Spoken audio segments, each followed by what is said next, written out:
Mr Speaker, we live in the best country in the world. But for millions of Australians, things aren't easy right now.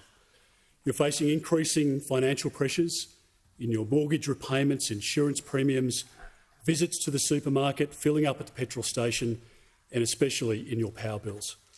Cost of living is skyrocketing, and it may seem out of control, yet it can be kept in check. But not while this Labor government makes bad economic decisions. Labor's budget was a missed opportunity to help you at a time when you need help.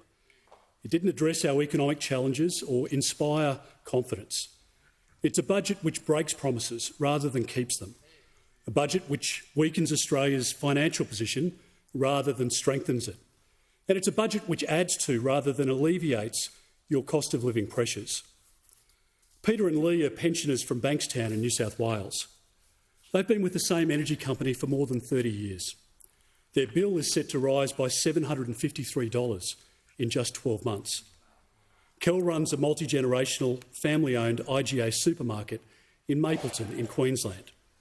He negotiated a commercial and industrial energy contract when the Coalition was in government and power prices were much lower than they are now. Today, Kel's business is threatened as he faces an increase of $160,000 on the power bill from last year alone. Peter, Lee and Kel's energy costs will go up further, that much we know. Under Labor's budget, electricity prices are set to rise by more than 56% and gas prices by more than 44%. Now, we all know that these are difficult times. Nations around the world are contending with economic challenges born from the pandemic and amplified by Russia's invasion of Ukraine. But thanks to the Coalition government's record, the fundamentals of the Australian economy are strong. Costs of living are going up partly due to global conditions, but also due to this Labor government's bad decisions.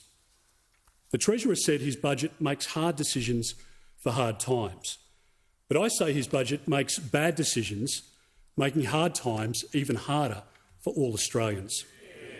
Now, whether you're young, whether you're raising a family or you're retired, whether you're an employee or running a business, on Tuesday the Treasurer failed to mention in his speech what Labor's budget papers revealed. Everything is going up except your wages. Cost of living, power prices, taxes, interest rates, unemployment and the deficit are going up or will be going up under the government's predictions. The same budget papers confirmed that real wages are forecast to go down. And this means that by Christmas, a typical family will be $2,000 worse off under this budget. So you have every right to be anxious and disappointed because the Prime Minister has broken his faith with you. Now, Mr Speaker, the job of an opposition is not to oppose for the sake of it. We don't disagree with everything in this budget, and policy must be judged on its merits. If it's good for you, we will support it. If it's bad for you, we will stand against it. So we commend several good measures in Tuesday's budget: the extension of the childcare subsidy to more Australian families, the commitment to reduce the pharmaceutical benefits scheme co-payment to lower the costs of medicines, the support for housing for our veterans, the initiatives to combat domestic violence, and the funding to help Australians recover from devastating floods. Tonight I will tell you about some of the Coalition's priorities, and I'll also highlight where the budget is failing you. In energy, tax relief, housing, filling job shortages, industrial relations and infrastructure in our regions. Labor's budget makes life more difficult for millions of Australians, and it shows yet again that Labor can't manage the economy when it forms government. Now, there's an historical pattern of Labor creating a mess and the Coalition cleaning it up. Liberal Prime Minister John Howard and Treasurer Peter Costello inherited a damaged economy from Paul Keating's Labor government of high interest rates and unemployment. They turned the economy around, showed financial restraint, introduced reforms like the GST and left our nation with the Future Fund. In 2013, Liberal Prime Minister Tony Abbott and Treasurer Joe Hockey inherited a broken economy from Labor's Rudd-Gillard-Rudd tenure. They commenced budget repair and prepared for a rainy day. And this work was continued by Liberal Prime Minister Malcolm Turnbull and Treasurer Scott Morrison. By 2019, the Coalition brought the budget back into balance for the first time in 11 years.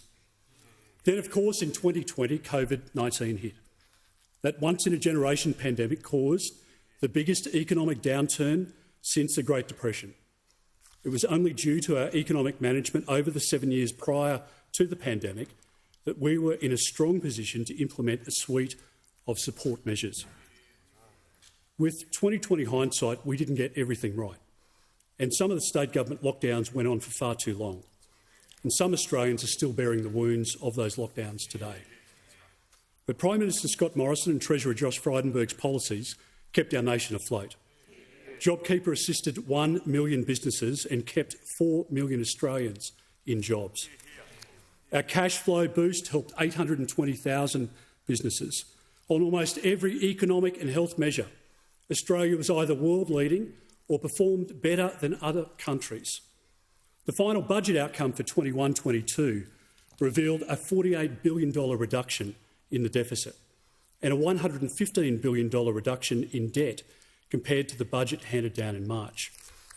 In just 1 year, from 2020-21 to 21-22, the budget improved by over $100 billion, the largest turnaround since Federation.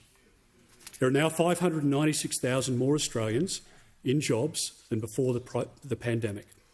Other economies fared much better than ours. This Labor, much worse than ours. The Labor government talks down our economy but could not name a single country whose position they would rather be in. They're vocal in criticising our pandemic response, but they remain silent on the fact that their own measures would have cost taxpayers an extra $81 billion, including further expanding JobKeeper and paying people to get vaccinated. As for Labor's claim about $1 trillion of debt, well, even my friends at the ABC, with their fact check, didn't support that claim.